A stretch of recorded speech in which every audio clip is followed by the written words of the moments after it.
Welcome back to Walsall Fan TV. Salford are next up on Saturday. So here we are for our match preview. And I have Danny from One Up Front. Salford fan, how you doing? I'm rocking, yeah. How are you? I'm good. Salford have had a good start to the season. Pleased with you? Pleased with everything? Yeah, I think a lot of us are surprised because I mean, Carl Robinson keeps telling us we're 4 players short. We've just signed a player who's previously at Stoke a season or so ago. So we've got 3 to still come in, but to have done... Is that you've just signed? Michael Rose, not familiar with him, ex-Coventry as well, I believe. Oh, I don't know him.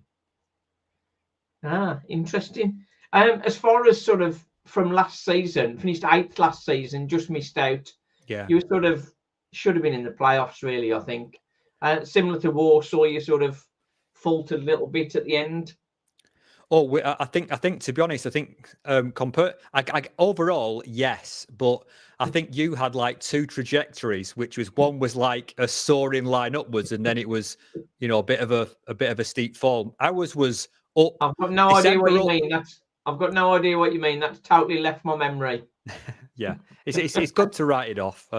You've got to believe, but yeah, we were kind of on a month, off a month. That was really what we were, like a jagged up and down curve. There was no real consistency from month to month. So I'm not sure we really deserved to be as high as we were. But if you look at our December form, I think we had 8 clean sheets in 9 games. You would think we got to second at that point, looking brilliant, and it all just disappeared when we started getting injuries.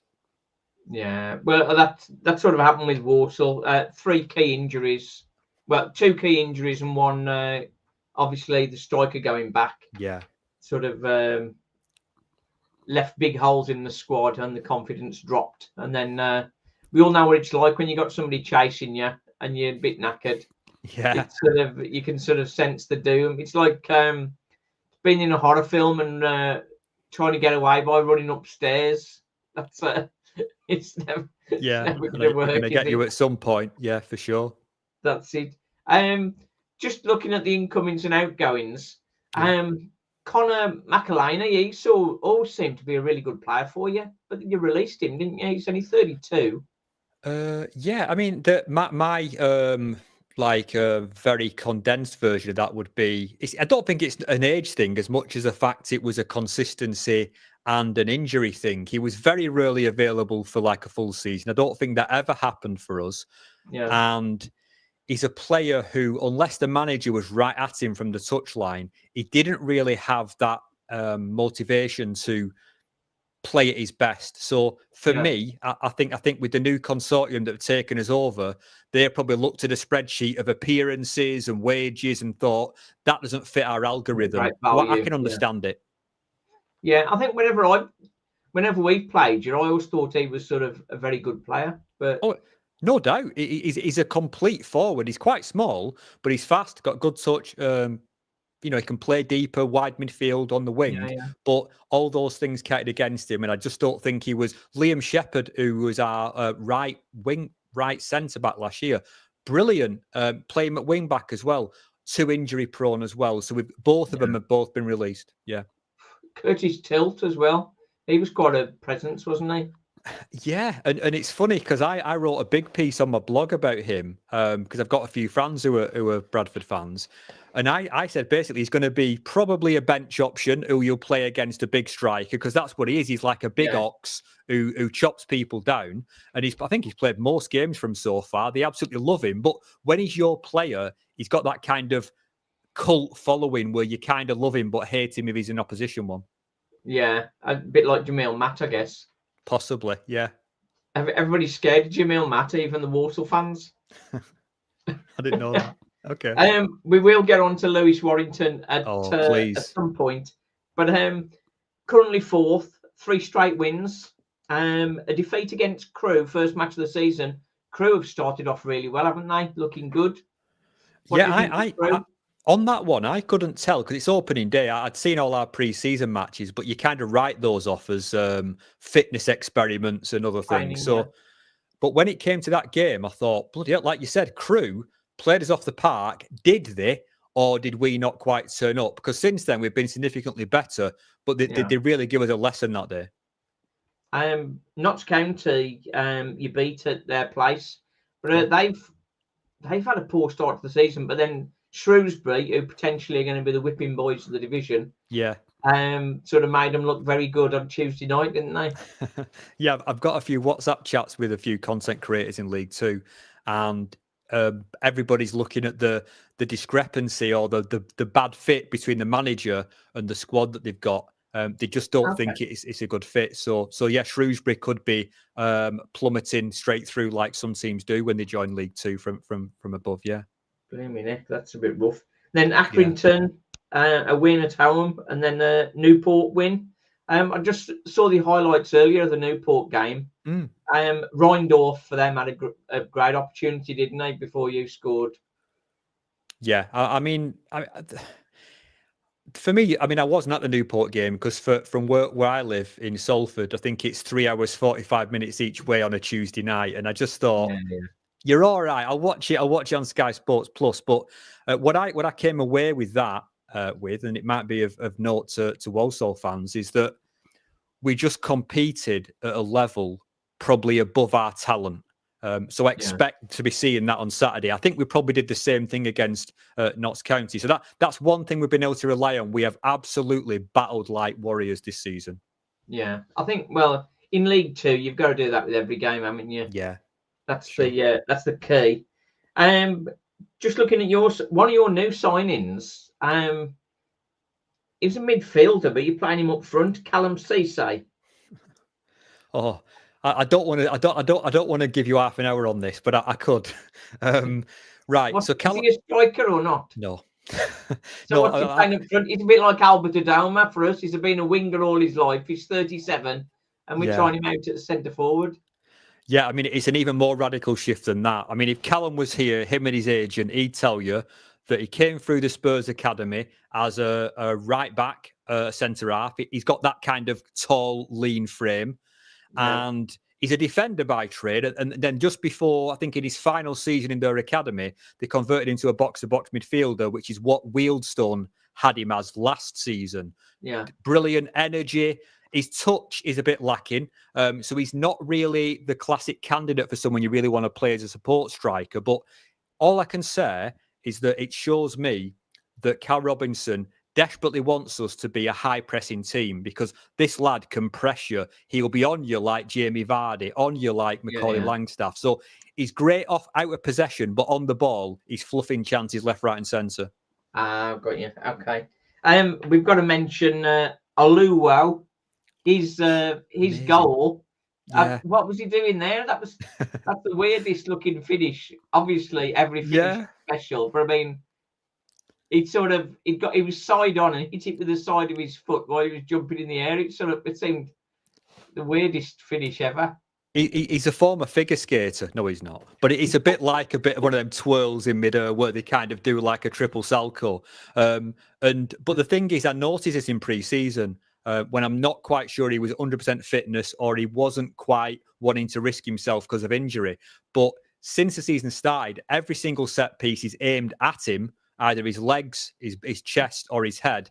And he's the only real element of size we've got in the team. But he has been, in the last 2.5 games, starting with the Rotherham match in the Cup, unbelievable. So Curtis Tilt, for us, is just like a memory. We've scrubbed him out. I don't care where he's gone. Aluwo is the answer. Yeah, I'm not sure where Curtis Tilt went, actually. Let's have a look. He's Bradford. He's in the back 3 or 4. I went to Bradford. That was it. Yeah. And the other guy we mentioned, McElhaney, gone to Harrogate. So that's an interesting one for him there. Yeah, I look forward to seeing him. Yeah.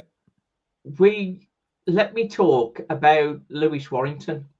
When we signed Lewis Warrington, you gave me an insight, and I did share on Twitter your review of him. Because of that, I thought, I'll reserve judgment. Let's just have a look. And then he's had a couple of cameo appearances, and I've thought, not really impressed with him. And then Tuesday night, he started him ahead of Brandon Comley, who's pretty much been man of the match for the last 2 games. Yeah. So it was a strange change. And first half, I thought, what was Danny on about? He's been composed, solid, had a shot from the edge of the box, well saved by Pim for the boys in Grimsby. Second half, oh my gosh, he was all over the place. He was caught in possession a couple of times. The weirdest thing of all that he got away with, he was on the edge of the box. The ball was to him on the edge of the box, and he passed it back to a centre half who was on the penalty spot. It's like we didn't get into trouble from that, but it was the fact that he passed it there at that point. But got caught into possession a couple of times. The ball's passed to him. He's let it run past him and then lost track of the pace of the ball. And I think it seems when everything's calm and composed and passing the ball around, he's excellent. He's fine. He's got time on the ball. He's all right. As soon as things get a bit fractious, he's like rabbit in the headlights. He is. So, I mean, I wondered where you were going to go with, like, I mean, he's had 45 minutes that's proved that I don't know what I'm talking about, but he never, the only time he actually performed above average for us in his whole loan spell was he scored a goal against possibly Bromley, I think. Bit of a screamer, really good from outside the area. And the rest of that game, he was so full of confidence. Every pass was hit really well, high tempo. He was passing and moving. But the rest of the time, he just looked indecisive. A technically good footballer, I mean, I suppose you kind of expect that at League Two, but he is a good passer. He looks secure in possession. The one thing I wish I would have added to that blog article is that I often noticed him passing the ball. You've said there about him passing it like 70 yards back. That's a new one on me, but it shows a negative. No, it wasn't 70 yards back. It was just he was on the edge of the box. Yeah, and it was like a 4 or 5 yard pass back to the guy just behind him. So he isn't for me. I don't know if you're playing him. Could you clarify? Is that the fella he's replacing? Was he at defensive midfield or was he in central midfield? CDM. We're playing 3-5-2, and he's the CDM in the he's middle. The base. In the middle. Yeah, I think what you'll end up looking at here is like we did. We tried to replace when Osama Ashley was injured. He was an emergency loan we brought in to slot in as a solo DM. It didn't work. I think if you're going to play him at DM, you may need to play 2. I honestly think that.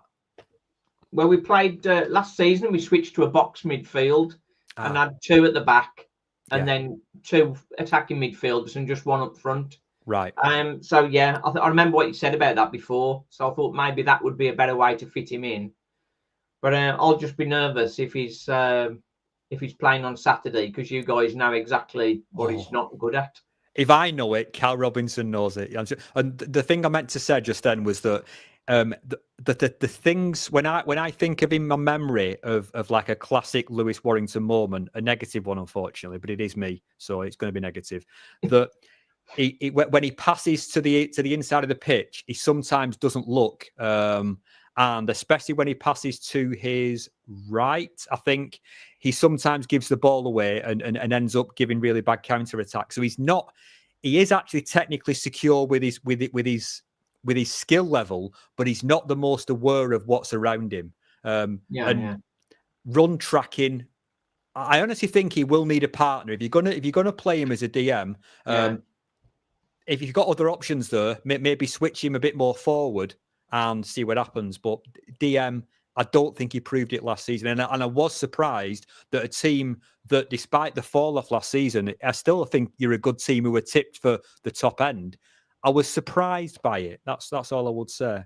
Yeah, if you look at the games he's played and the level he's played at, he had a season with Fleetwood in League One. Okay. So it's not like he's not really had any game time, and he's a typical League Two player. He's sort of got some experience around him. You don't play 40 odd games in League One and not have something about you.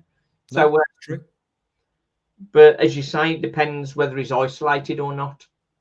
Yeah, I think to ask him to cover touchline to touchline as Salman Ashley can do in his sleep when he's fit, no, he can cover basically half of a half, and that's it. Yeah. I don't see him being and because I just think I heard this from a Tranmere fan. They said he's tenacious. I never saw that in him personally. I've not seen tenacity in him as a tackler. No, well, he says he likes to put his foot in, but against Barnet, he'd just come off the bench and then gave away a free kick the moment he came on. The goal we conceded against Gillingham, that was a scrappy 1-0. Okay. But sometimes when you are in the box and you're trying to get it clear, you need somebody who's going to sort of put that foot in. And I wouldn't say he's to blame for that goal. No, but he wasn't there clearing it either. So it's a tricky one. Yeah. Big challenge for Walsall. Johnny Stuttle, on loan from Bournemouth, hadn't opened his account for us yet, but it's looked good and really looked like he just needed a goal. But he went off in the first half, Tuesday. Okay. Looked like a real bad knee injury. With my experience of it, doing my ACL, it looked very ACL-like the way he went down. Okay. So I hope it's not that for his sake. And then in the second half, Mason Hancock, who's playing left wing back, had a real good start to the season. He just went down in the middle of the park halfway through the second half. The Grimsby players just ignored it and carried on because they got a break on. The baller went to him and he just sort of dropped to the floor and they just said, "Oh, thanks very much," and then tried to get a goal out of it. But it didn't happen that way. They didn't get a goal. But no, and I don't suppose you can blame them, really. No, it reminds me years ago. I think I was up late night watching some kind of cup highlights. Arsenal v Sheffield United, and I forget which team did it to which, but exactly that happened. They played on, and one of the teams scored, and it was an absolute uproar. But because it's just not really in the spirit of the game. But you understand why it goes on. Yeah, well, I think it was Villa against Leeds, I think. Oh, okay. And then they let them score the other end to balance it up. Oh, right, okay. So I don't know whether that would have happened in League Two. No. Not with Carl Robinson, it wouldn't, no. No. Are you happy with Carl Robinson? Yeah, I've got to say, to be honest, because on the one hand, I actually put out to a lot of people who read my blog, and I just said, just give me some feedback, guys, and girls, as to who you think our good signings have been. Who are our best signings since Cal's come in? Everybody mentioned one name, and I thought, oh, shite, that's a bit worrying. And it was Haji Minogue we brought in from Portsmouth / Aldershot start of last season. So I think that coaching the players he's got, yes. But when he starts to bring in people from his Filofax system, ex-Oxford players, Liverpool Academy players, Ben Woodburn, people like that, it's not really worked out. So, but I do think, and we've talked about Callum Ceci already, potentially very good signing from the National League. Aluo, brilliant. Jay Bird, who's probably going to be our striker on Saturday, a little bit iffy. So I think his record in the transfer market's not great, but I think his coaching and his ability to adapt is, I won't say second to none, but it's very, very good, because at the moment we're playing a direct style, which is so not Cal Robinson, but that's kind of until all our injured players come back. He has to play a very functional. If you're playing that was Walsall former manager Ray Graydon. Oh, he used the players he'd got available and got the best out of what he'd got available and played to a system that fit the players he'd got. Where at the moment, I think Matt Sadler knows the style he wants to play and he's recruiting people to play that. Okay. But the problem is, and it was a problem last season, was when that's not working, what's the plan B?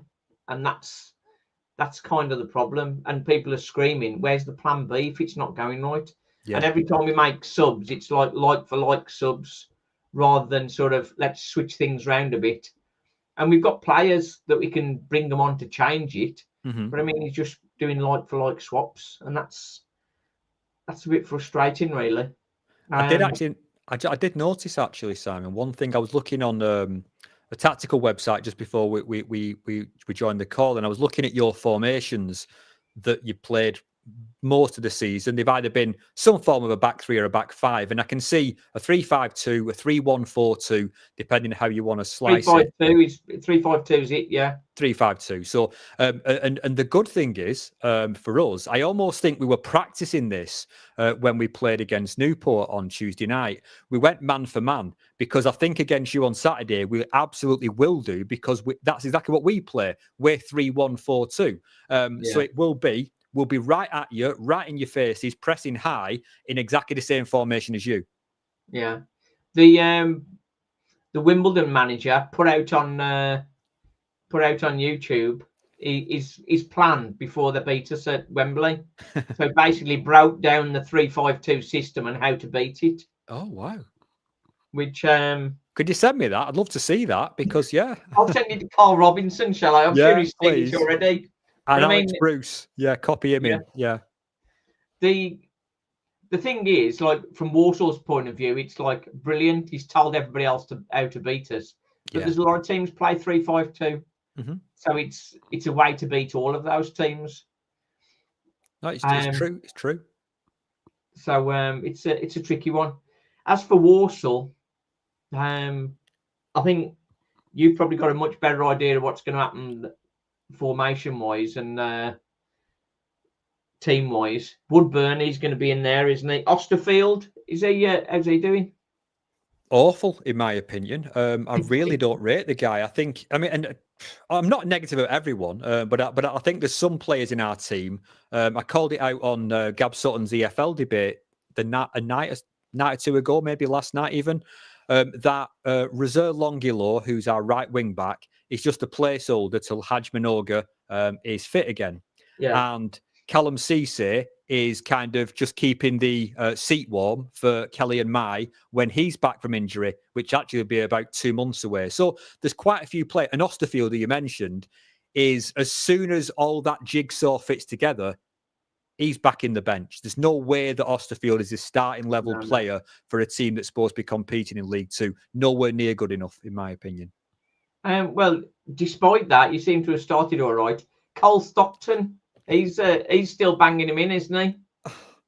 Everybody hates him. Honestly, it's not just me. All our fan base, there's not been a single day where we've actually gone, I'm so glad that Cole Stockton's here. Yes, we celebrate his goals, but I think he got 16 last year, but he doesn't move, he doesn't run, he doesn't press. And our team identity is hard-working, pressing intensity. So sounds like Danny Johnson. Does it? Okay. Danny Johnson scored the goals, but he didn't do the press that Matt Sadler wanted, so he never played him. Yeah. Even now, we get goals every time we put him on the pitch. Yeah, it is. I mean, we're in a sticky position because we have two through pre-season, and still to this point, until we sign someone maybe in the next few days, we have two senior strikers in the first team squad, Stockton and Bird, and neither of them are lightning fast. Bird works harder than Stockton, but he looks shot shy. So we don't really have a killer up front. I think we're going to have to bring somebody in and maybe wait like we did last season for maybe a League One team or a Championship club to release a good loanee to us. That's probably going to be our get out of jail. To be honest, that's pretty much what Walsall are doing as well. With Johnny Stuttle's injury, because he was playing up front alongside Aaron Presley. Okay. And they look good together, to be honest. But Stuttle, there's no way he's going to be available for Saturday. I'll say it's not been confirmed yet, but I think that's a serious knee injury that's going to probably rule him out for most of the season, I would say, which is very sad. It is. If that's not the case, then I'll be as happy as anybody. But the reality is, Walsall were light on strikers before that. Mm-hmm. We've got Elvis was starting and Stuttle was in there with him. And our player off the bench was Jamil Matt, who's now, 36. He did really well for us last season to play so many games, but he's not a guy that's going to come on and change the game for anybody. No. Then you got Albert Adoma. He's a winger that we keep playing up front. And why? And then the only other player we've got in the squad is Josh Gordon, who is really good at the press, got a great spring to him, aerial ability. Mm-hmm. But he just can't score goals. So that's the three that we've got backing up and still all now injured. We need a new Lowney, I believe, in to play Saturday. What are we, Thursday? You know, it's early doors, isn't it? So there's not very much time to get in. But there's something I'd love to ask you. It's just something that's kind of just got into my mind as we're talking. I know you don't particularly want to talk about last season, and I understand why. But was it? What happened last season? Was there anything behind, apart from the goals of the striker that got recalled? Was there a team there, a basis of a team that deserves to be that high and that clear so early in a season, or was it a blip? I think Walsall hit a good vein of form and got 9 wins on the bounce. In those 9 wins, there's a couple of games in there that we just got that goal that sort of kept the run going. And that's it with football. When you're confident and you're winning games, a lot goes your way, and it and you talk to like people like Ben Sadler, who's the Walsall CEO. He's saying like we're overperforming for our level sort of thing when we're top of the league. And I think maybe there's a little bit of that, but I think overall it was a very young team, a very inexperienced team. Matt Sadler, the manager, didn't rotate the team. The players were absolutely shattered, and he just kept throwing them out there, and they were shattered. Right. And then when things were going wrong, like you can run and run and run, and if confidence is up, you can keep running. But then when you stop and you realise how tired you are, you just can't run again, and that's what was happening. With the 2 midfielders that got injured, George Hall and Jack Earing, they've been coming on last 25 minutes to replace Jamie Jellis and Charlie Lakin. So they were like running their hearts out for 60 odd minutes and then having a rest, and the other guys were coming on. When they got injured, that meant Lakin and Jellis were needed to play 90 minutes and they were shattered. And Connor Barrett, first season in the AFL, played every game apart from one he got suspended. The only way he got a break was by getting suspended. Maybe and then, he wanted to be right at the end of the season,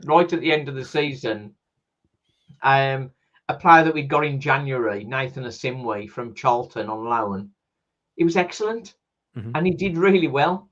But by that point, the confidence had gone out of the team and things were struggling. Yeah. But Matt Sadler's trying to do it differently this season and trying to rotate. But I don't think you really need to rotate too much in game 3 of the season. Do you know what I mean? I do. I didn't realise. I'm glad I asked the question, because I didn't realise. We basically did what you did for the last month.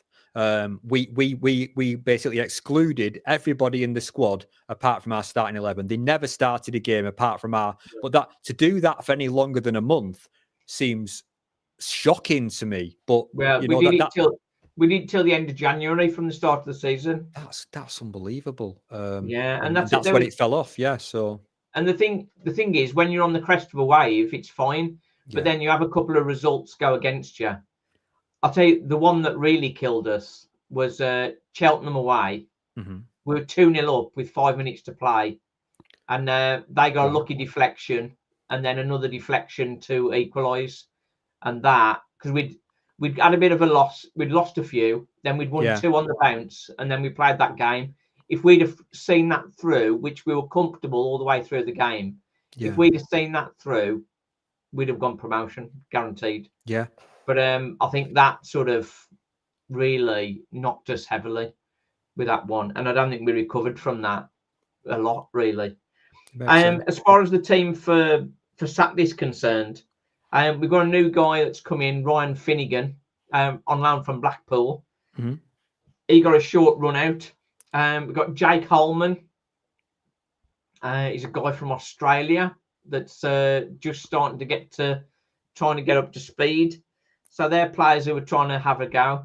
Vinnie Harper, He's been out of the 18 since the start of the season. He played about 20, 25 games for Exeter in League One last season. Oh, wow. He's going to be playing left wing back, I would expect, because Mason Hancock's not going to play. So it'd be interesting to see what he does. He did play in the EFL game against Stoke and acquitted himself really well, to be honest. Yeah. So, but what we're going to do team-wise, I just hope that Warrington is not starting. Well, that's what we used to say. We used to say the same thing. I want to see Comley back in there. Yeah.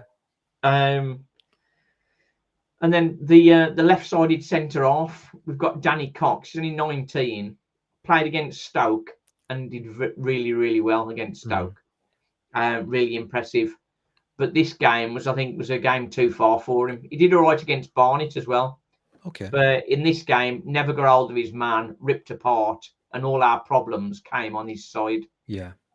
So so I'd like to see Evan Weir back in. Evan Weir scored a screamer, scored a free kick 7 minutes into the season. And then the game after, he gets subbed, and he's not been in the 18 since. Well, what's going on? Yeah. I know, it's madness. The thing is, it's nice to have a decent squad, so there are people competing to get on the bench. Yeah. No, I get it. When he goes from that position of euphoria to out of the 18, that's, I don't know, it don't make sense. And another one that we've talked about around on my channel and that is Ronan Mayer. He's like the one of our own kind of. Oh yeah. And we were hoping it was going to be a breakthrough season for him. He was out of contract at the end of last season, and they signed a new 2-year contract. So I thought, yeah, it's going to happen. But he didn't get in the squad for the first couple of games. And then he played 60 minutes against Stoke. Yeah. And arguably, he was our man of the match against Stoke, which was good. But then hasn't been in the 18 since.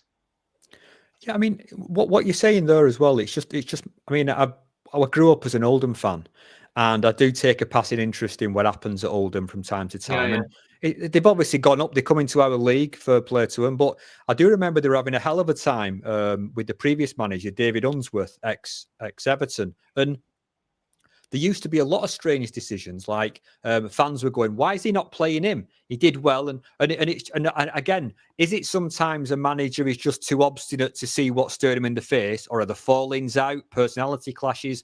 I mean, it's the kind of thing you can only guess at, innit? Really, I don't know. Yeah. Well, the thing is, I think somebody after the game he had against Stoke, fair play to the Walsall media team. They asked him about Ronan Mayer. Mm-hmm. And he said, "Oh, the challenge for Ronan is consistency." Okay.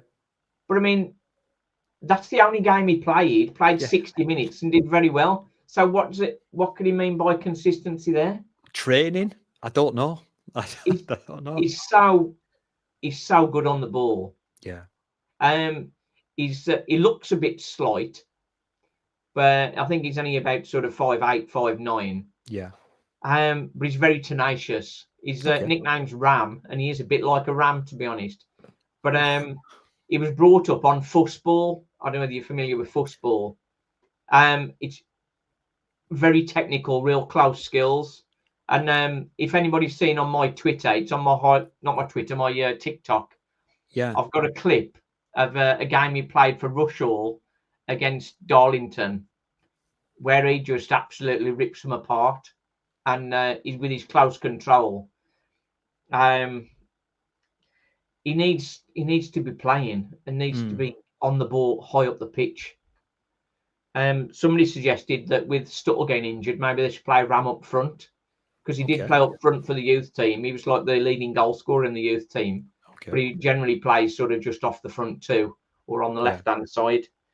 But it seems with the new players we've brought in, he's just even further down the pecking order. So I don't think he's even going to. Well, with these 2 injuries, he might get on the bench, but I don't know. But I only see him on I only see him on the match day. That's I it. don't know what goes on in training. Do. That's it. It's easy to criticize a manager, but there's a lot of moving parts. You don't know what's going on elsewhere. So we'll see. We are just supporters, and we just watch what's happening. As much as we'd all like to have an influence and know exactly what's happening all the time, we have no right to, really, even though we try and find out. One player I'd love to ask you about, though, if you've got time, is a player I saw last season. I think it was last season, playing for Man United under 18s against Liverpool, because my nephew plays for Liverpool under 18s, Ethan Wheatley.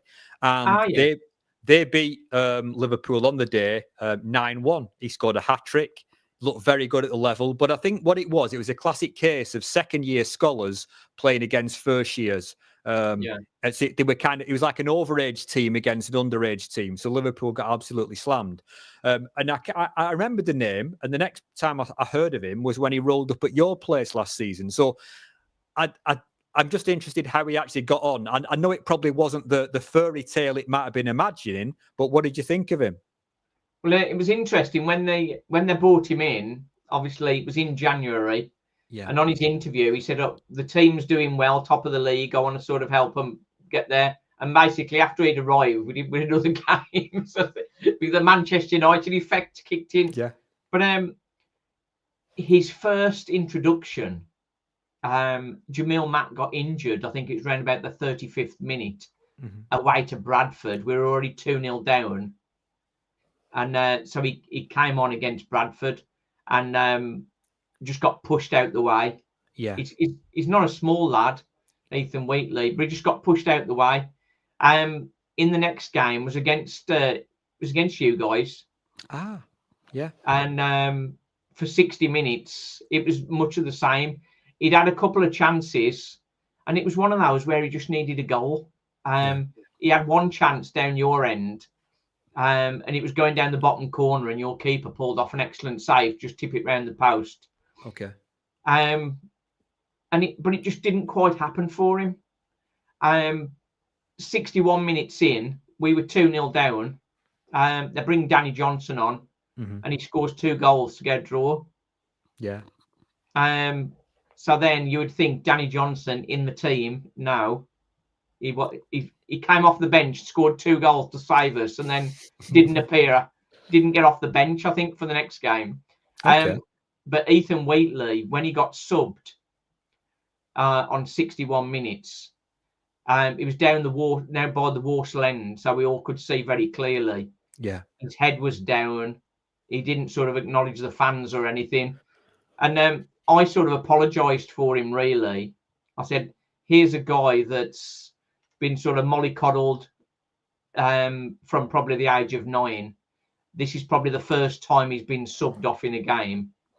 Yeah. Like, it's going to be hard for him.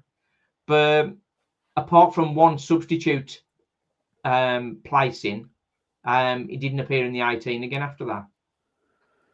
Well, and yeah, I can't understand why we dropped him out the squad effectively so quickly. During the rest of the season, England played a game and he played for them, the under-21s, scored 2 goals. Oh, wow. And or England under-21s, whatever it was. Yeah. Walsall still never picked him. Never got even on the bench. We were going through our rough spell and he never even got on the bench. So, and then about 6-7 weeks after he joined us, Man United extended his contract. So, like, obviously, so he'd gone through a mental breakdown almost. Yeah. Well, not a mental breakdown, but you know what I mean? He's obviously gone through a low point. Yeah. So they sort of extended his contract, and Walsall still never played him. And it was funny when we got to Wembley.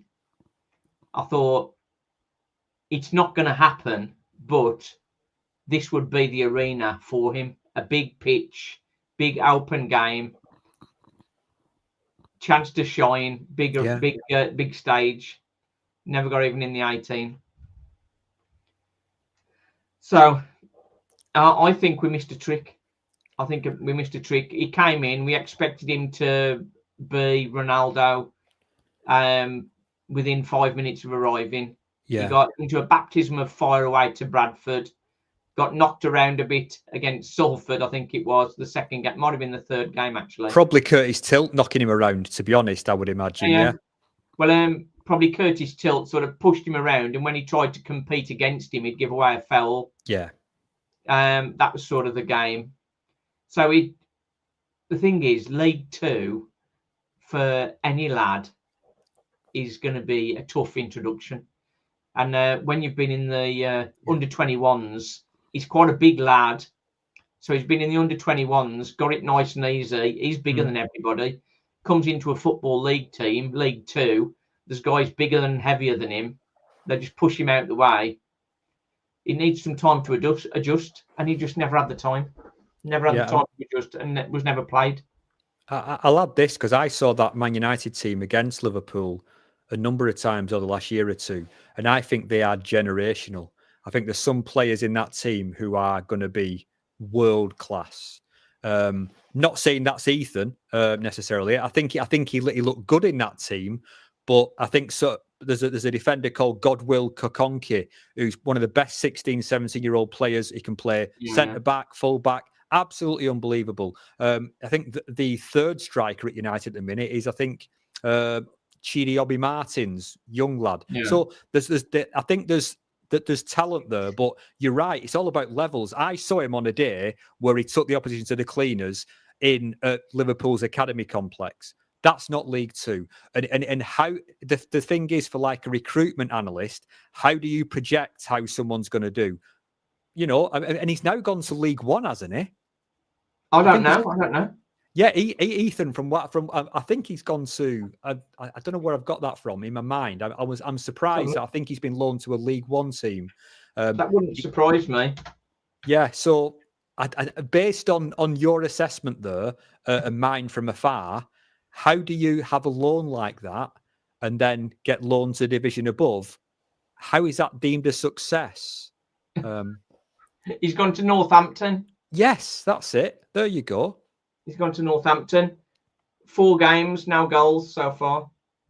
Yeah. We had a lad last season from Everton, Frankie Okonkwo. He's gone to Lincoln. He didn't do anything with us, really. And it's almost mirrored the same, probably a little bit older than Ethan, but he's now gone to League One. So a second season where he's not going to develop because he's sat on the bench getting splinters. I don't understand that, personally. No.